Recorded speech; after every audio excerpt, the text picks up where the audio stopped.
Sa iba pang balita, isang tanyag naman po na Muslim fashion designer mula sa bansang France ang nakatakdang koronahan bilang prinsesa ng Mindanao ngayong buwan. Ang buong detalye mula naman sa aming kasamang si Munir General ng PTV ARMM.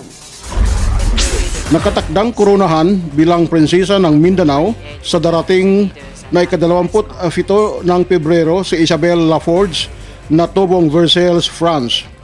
Ito ay gaganapin sa lungsod ng Cagayan de Oro bilang prinsesa ng Royal House of Mindanao sa pangunguna ni Sultan Mangakop Umpa Saud Al-Haj, ayon naman kay Sharif Ibrahim Albani, founding chairman ng Unity for Revival Foundation. Siya ay isang pamusong French designer at chief executive officer ng Isabelle International Design na nakabase sa Hong Kong. Sa panayam kay Laforge, anya, siya ay tutulong sa pagsulong ng kabuhayan sa Mindanao sa pamagitan ng pag-imbita ng mga investor. I'm coming as a peacemaker.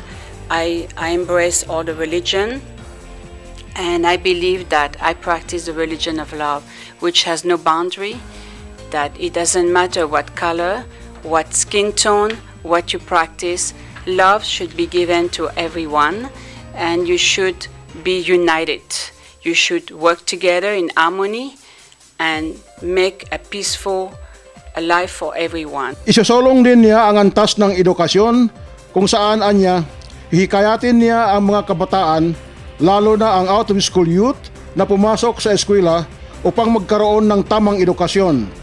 Ating matatandaan na may ilang lugar ay mababa ang literacy rate. We are also trying to promote education for the children, and so that the idea is for the children to learn how to read, count, and to gain the knowledge, so when they grow up they can be able to have better quality of life and jobs in their home. I think that's very important. Also perhaps hire new teachers to teach for the school, assist the mothers to give a good education to the children, because as we believe that education begins at home, but it also has to begin at school. So if we can combine both of them together.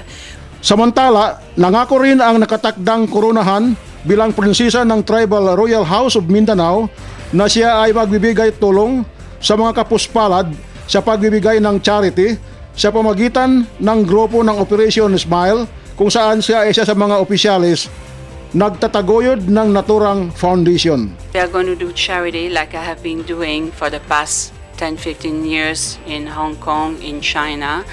I think we could do some charity that maybe once or twice a year. We are planning to do that maybe as soon as the fund is available. We would like to do something within 6 months perhaps in Mindanao.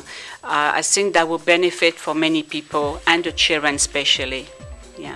Para sa Telebisyon ng Bayan, Haji Munir General nag-uulat.